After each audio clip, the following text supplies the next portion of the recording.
We're live. So we're going to continue talking about those first songs that we used with wedding dances. And I've got Mitch Taylor and Jake Palmer here. A couple of veterans. They've been in the industry for a while. They know their stuff, or at least they can fake it as well as the rest of us. Yes, that's correct. That's a really good skill, actually. So, gentlemen, we actually had Mike and Ron that kind of talked a little bit about how they approach the floor. I want to look a little bit more now at the analytical side. Now, what kind of information that we can take from those first dances, and we have people out. They talked about, of course, the reading of the crowd, but I want to, what kind of things do you guys see, and how do you evaluate, and what kind of direction does that give you for your show? Jake, I'm going to have you start with this one because you had some thoughts on this that you were sharing a little earlier. The Disc Jockey News Virtual Expo is sponsored by DJ Event Planner, the ultimate online planning tool. Top Hits USA, hit music service for radio and professional DJs. EPSILON Professional Lighting and Sound, an experienced and innovative manufacturer of lighting and sound equipment. Promo Only, the industry's #1 source for music and music videos. By OMEZ Professional Lighting. New color, new vision, new OMEZ. Prime Cuts, the #1 service for music for mobile DJs. Sponsored by Chauvet DJ. Value, innovation, performance. Sponsored by Projectogram. High quality designs for monograms, logos, and other image projections. ADJ, pure lighting excitement. Well, I think for me personally, it's more of a, analytically what you're looking for is obviously those reactions, not only from the crowd, but from everyone else. And more importantly, what I'm looking for is the reactions from the people who are not getting up and dancing, because that is going to tell you more than the people who do get up and dance, because quite honestly, people who dance the first half an hour at most weddings are going to dance all night long and probably dance everywhere they go. So those are the easy ones. What you want to look at is the people who aren't dancing, and how they're perceiving the music and what they're doing with the music. Sometimes you look for things like, I call them chair dancers, the people who are in their tables but they're bouncing to the music. So they're enjoying the music, they're just not ready to dance. And probably the best analogy I always use when it comes to guests and their dance ability is that you can break most of your guests into 3 age-appropriate areas, and that's your kids, which are 20 and under. And in my part of the country, you find that directing your music and catering directly to them is usually a waste of time, because if they do get on the floor, they're not going to stay there long enough to give you any real payoff. So they're going to run off the floor about halfway through a song, and then you're looking at Grandpa, and who's looking at you going, you're playing One Direction. That's awesome. Thanks. And then on the opposite side of that, you have what I like to call the old folks, or the super adults, and they are the kind of people who grew up having dancing as a form of entertainment. They would go out dancing. So when they come to an event and they see a dance floor, they expect to dance, they want to dance. Typically they want to be home in time to watch the weather also. So you have to factor that a little bit. And then everyone else is what I call the party generation. Dancing to them is typically a byproduct of drinking in most cases. And they're not going to dance, regardless of how bad the bridesmaids want to hear, future husband or timber or anything else. They're not actually going to run out to the dance floor and dance to it. They just want to hear it, but they're not going to dance till later when they're a little more lubed up, typically. And that's a typical thing, typically. So you have to factor some of that in and use that to kind of guide you through the process a little bit analytically, to make sure that you're making the decisions for the right reasons at the right times, I guess, if that makes sense. Mitch, what are your thoughts? How do you look at that early part of the night? I completely agree with Jake from that standpoint of the 3 sets of people that are at your party. I also look at it from a standpoint of, to me, if someone is tapping their foot, the chair dancers, right, that you mentioned, that's just as good as having them on the dance floor. If they are enjoying themselves, enjoying the music, enjoying the atmosphere, enjoying the celebration that we've created for this couple, that's just as good. And yes, if alcohol is flowing, then we may get them up and dancing later. Or we have dry weddings that we do. I don't know if you guys do a lot of dry weddings here or not, but we just booked a dry wedding actually upcoming, and that takes a little more talent and skill to be able to involve people emotionally in the event and get them up to dance, where you don't have that alcohol factor, if you will. So that's the first thing, is someone, if they're dancing and singing along and chair dancing, if you will, I think it's just as good as being on the dance floor. I don't think you can rate your success of your party exclusively based upon the dance floor. Agreed. Yeah. Yes, it's a factor, it's a big factor, but it's not the end-all be-all, if you will. I'm also a big proponent of something I think that Mike touched upon, and that is creating sets of music. I think that every set of music should be a microcosm of the night. And yes, a lot of DJs are still stuck in the, I'm playing all the oldies first, and then we're playing rock, and then disco, and then rap, and then finally, you know, the older guests are like, okay, he's playing rap, it's 10 o'clock at night, let's get out of here. And if you create a microcosm of the night, then yes, that will help your guests say, oh, well, this DJ is dropping, you know, one of the latest songs right at the start of the night, and then we're mixing it into, you know, an older song. So you can go from, yeah, Usher, for example, just to throw what the kids would call retro now. Yeah, that's 2005. That's old school, baby. Which is funny for us to call that old school. Yeah. But reality is you're going from something like that into Save a Horse, Ride a Cowboy into Stayin' Alive, Bee Gees. So now you're satisfying and you're mashing up your genres. And to me, creative mixing, I did the seminar here for Matt DJ a while back called Creative Mixing. That's what it's all about. When you can mash up your genres and please different age groups, then you're able to keep everybody involved and rotate your dance floor. Rotating a dance floor is so important to a successful event. It's interesting that you said that, because that is precisely what I call it, hit and run dancing. That first hour and a half of the night is where what I call the hit and run dancing, where for example, Bride and some of her friends are at the bar, maybe they're getting a drink, and they're talking, they're visiting, and they hear a song, they go, oh, I love this song, and they'll run out and they'll dance to that one, and then maybe the next one, and then they're going to go back to their guest. Right. And people are on the floor, off the floor, and the music is more sporadic or creatively mixed. It's a good word, I like that.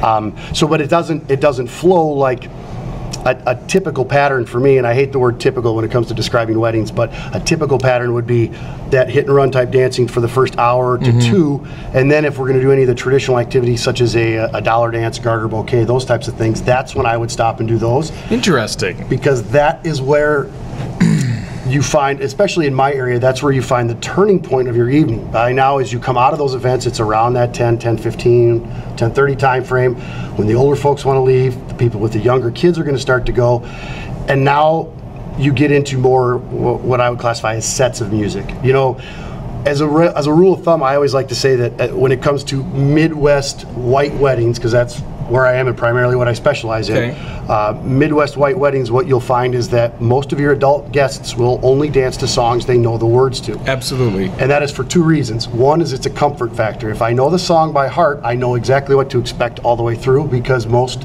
Midwest white wedding guests are only in a situation like this, and when I say like this, where they're in a social setting where they're expected to use the right fork at the right time and then dance in front of people. They don't do that a lot, so they're out of their comfort zone. And the other reason it is, white people, we dance to the words, not the music. So that's why we look so ridiculous. The reality is that I always say people dance to what they know.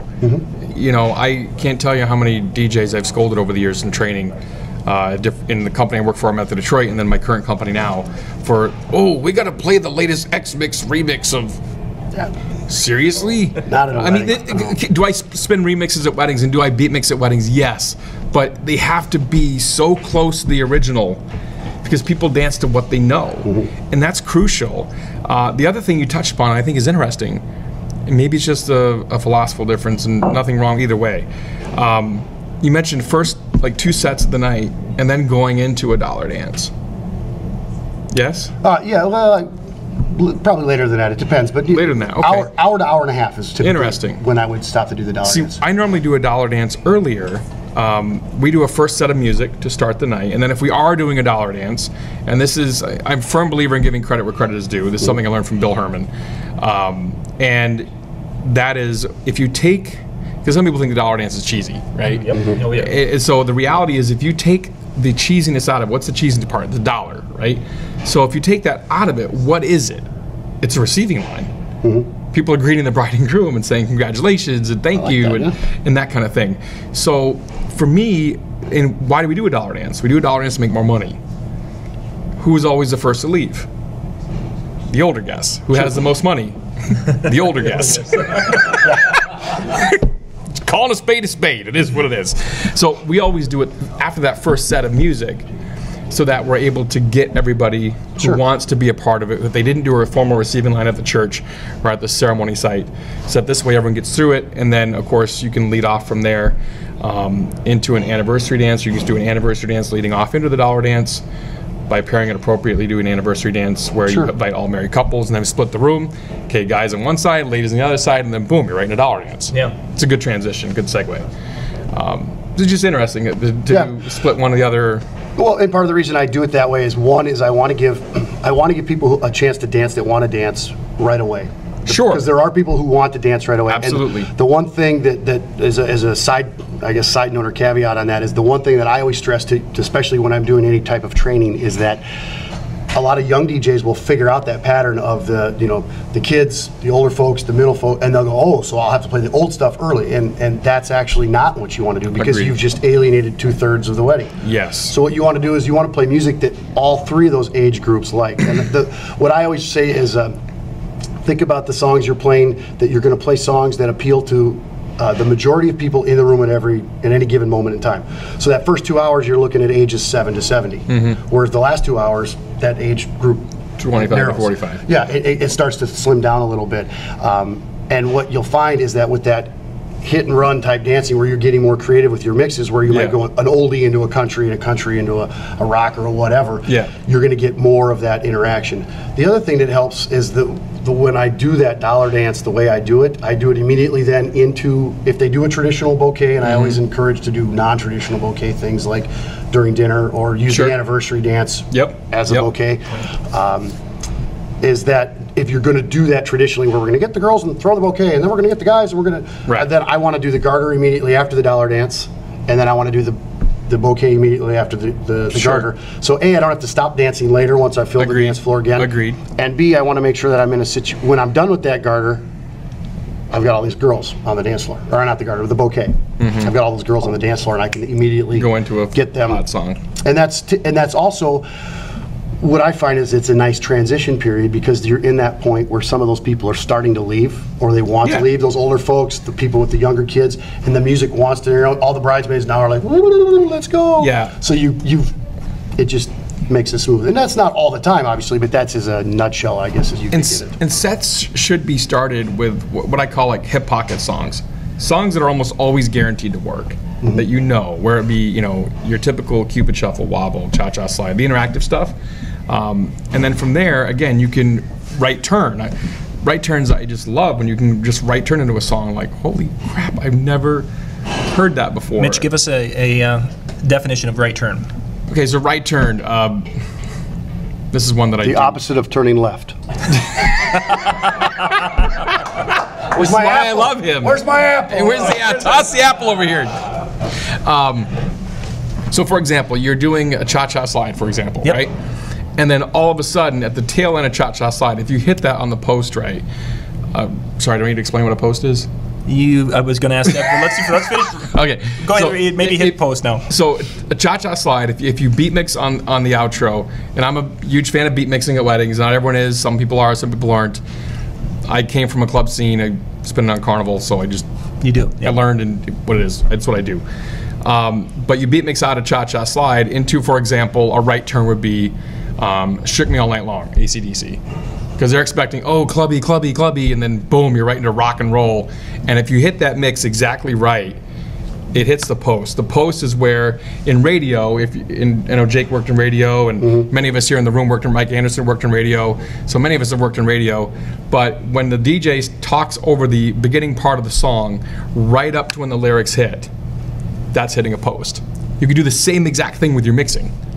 You can start that song, and then as soon as that song finished, oh yeah, for Cha-Cha Slide, then she was a fast, and it posts a song, and it sounds smooth, and it sounds pro, and that's where you want to get with your mixing skills, with your programming skills, to be able to move people emotionally from one genre to the next genre, keeping everyone engaged and in a celebratory mood on the dance floor. Oh, completely agree. And that also ties in nicely to what you were talking about with the creative mixing. Yeah. And I think it's important to point out, and again, this might be geographical with where I'm at in the country, but it's also ties back to what we had agreed on earlier, which is that people dance to what they know. Yes. And they want to be comfortable. Unequivocally. So for example, when you get to that point in the night where you've got what I call the adults out dancing, when you've got the 44-year-old guy on the dance floor, which is a foreign place for him, and he's dancing to Shook Me All Night Long, which he wants to do because he's been working on the same air guitar for the last 4 weddings, circa 8 years. He's got that solo down. The last thing in the world he wants to hear when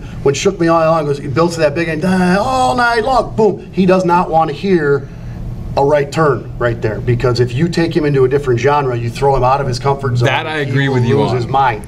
So there is an important part of towards the end of the night where your sets of music have to make sense and they have to flow. Your classic rock has to stay classic rock, which takes you into a modern rock or a country or an old, you know, it can go all kinds of different directions, but you have to get there purposely. You have to get there on a certain songs format. are sacred. Certain songs are sacred. Yeah. You're not going to beat mix Shook Me All Night Long out of it, in my opinion. Yeah, Into it, yes. Out of it, no. Sure. Because your guests want to da da da da da da da da. You know, they want to hear the whole song. There's certain songs they want to sing the whole song. Exactly, and Certain songs are sacred. You and just need to know that's what they part of those genres and those sets. You know, and that's what's important, is that when you get them into that comfort zone where they have enough, you know, liquid courage, and they feel comfortable enough, and they're part of the celebration enough where they want to come out on the dance floor. It's because they think they know what to expect.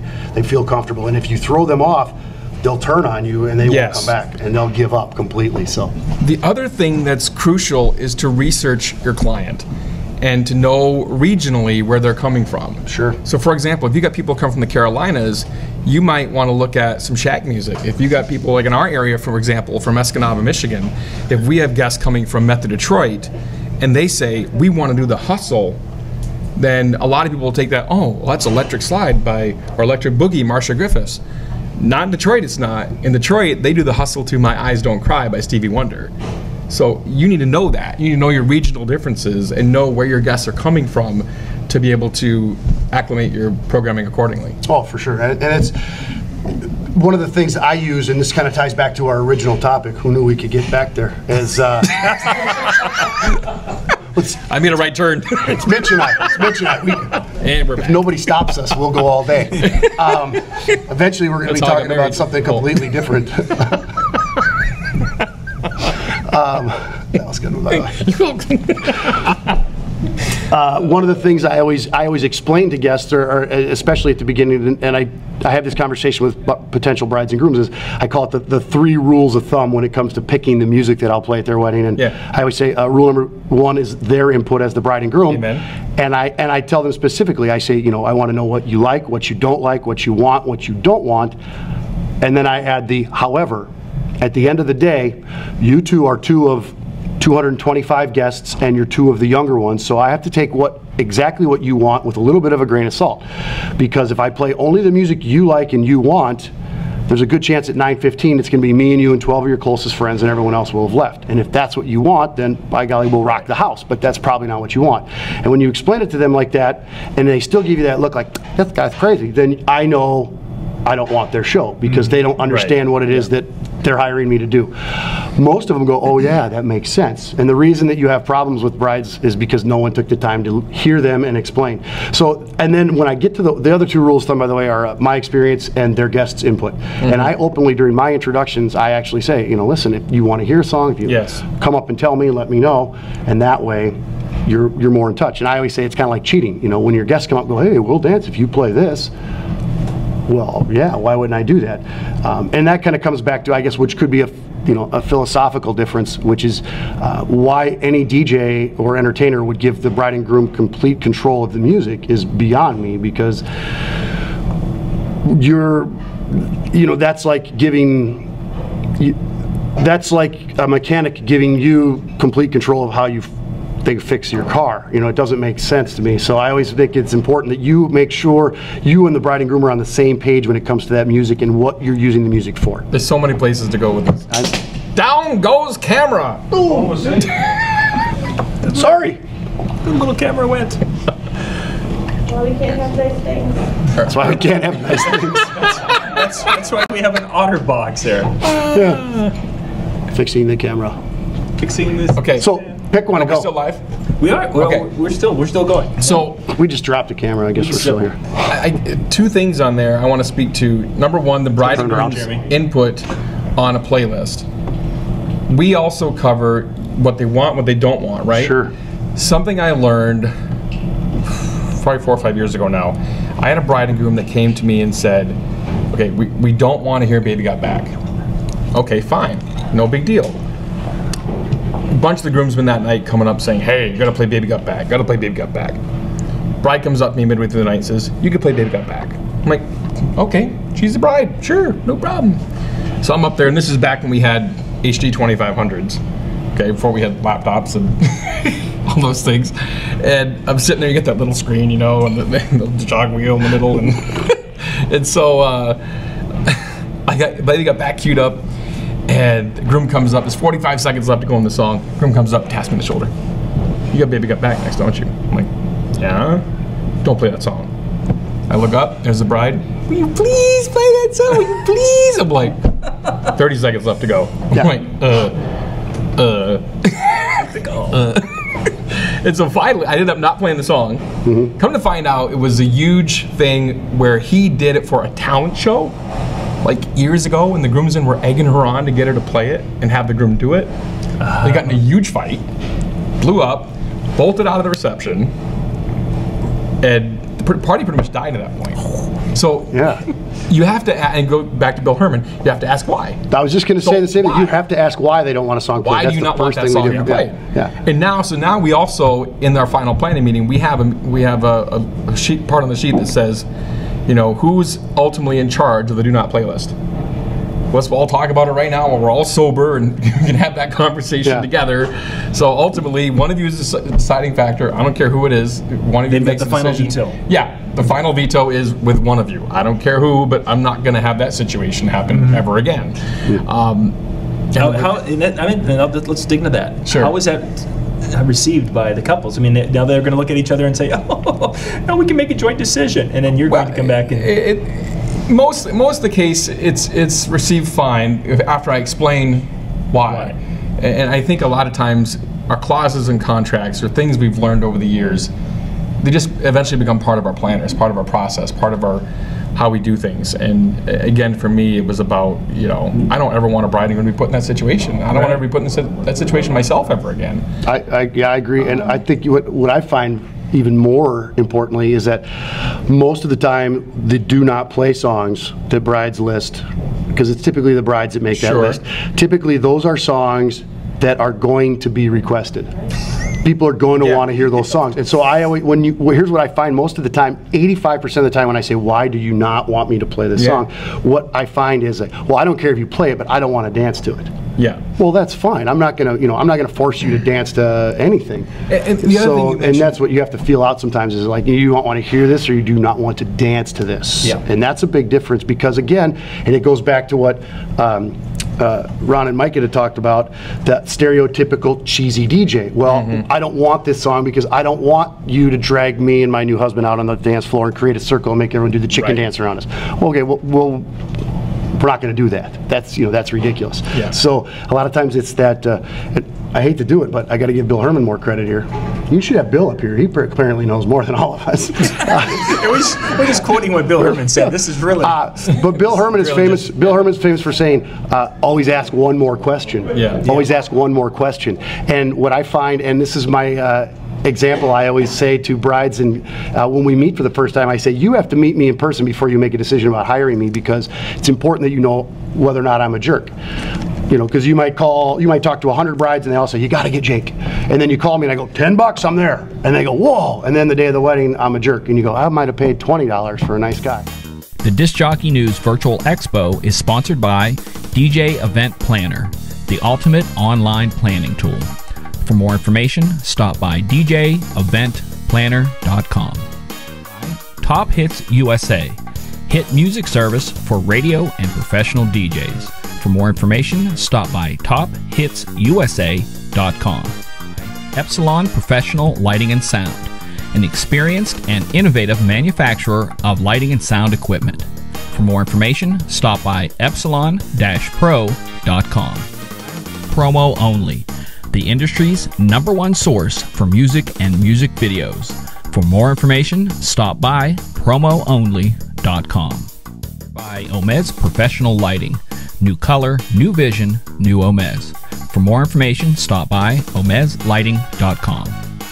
By Prime Cuts, the #1 service for music for mobile DJs. For more information, stop by Prime Cuts Music. Sponsored by Chauvet DJ. Value, innovation, performance. For more information, stop by chauvetlighting.com. Sponsored by Projectogram. High-quality designs for monograms, logos, and other image projections. For more information, stop by projectogram.com. ADJ, Pure Lighting Excitement.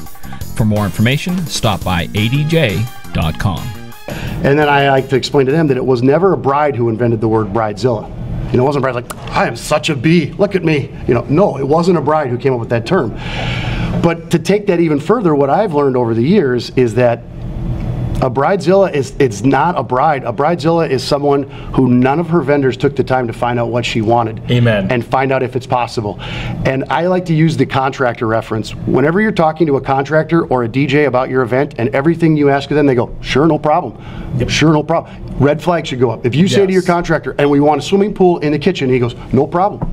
Right away you should be like, wait a minute, that's a problem. No, either it's possible and it's outrageously expensive, or it's not possible. But it's no problem, that's not feasible. So you have to be leery of the no problem people. Your wedding pros shouldn't yes you to death. Yes, they should take care of your needs, but they should also help guide you in the process. This is you're planning your very first 5-figure party ever. Yeah. You know, you need to have a sounding board. You need to have a trusted advisor to be able to help you. Someone who knows what they're talking about in that process. Has that experience. Something you said too on the cover. You made a comment about you don't want to be told how many songs to play or give a playlist of all the songs you're going to play. Yeah. Yeah, for sure. Basically, even empower the couple too. So to me, that's just a conversation, and I've had those weddings where here's 120 songs that must be played. Guess what? We played 118 out of 120. The reality is we played a bunch of them during dinner, and then we got an hour overtime. But the basic reality of a wedding reception is that the dancing portion of the night breaks down to 50 to 60 songs. Yeah. Frankly, that's it. Yeah. It's not about 20,000 songs available. Big flipping deal. Who cares? You can't play them all. The reality is it takes the right talent and skill of someone behind the mixing board to play the right songs at the right time. Songs that work at 8 may not work at 11 and vice versa. And so from that standpoint, I'd rather be given a list from a bride and groom to know what they love for music, and let's pick 25 to 30 must plays. I'm okay with that. And then put as many play if possibles as you want. I don't care. Okay, I can pick and choose what I definitely agree with what you're saying. What I was saying is when a bride and groom go through and they create a they tell you exactly what to play when? Your playlist in this order. And I explained to them very detailed the same thing you just said is like you can give me 3 pages of songs if you want. The reality is 80 to 90% of those songs are songs that are already on my radar that are going to be good songs for a wedding anyway. And then I give them the time frame. You know, your average song is about 4 minutes. Here's the time. Break it down. But it used to be these DJs sold 20,000 songs. Who cares? Yeah, it doesn't matter. It's not about that. Have changed. Guys, we're going to wrap things up for this segment because we've got Jeremy Breck up next here. But we have more to say. I know you do, and we'll come back to talk because this has been good. This has been good. So.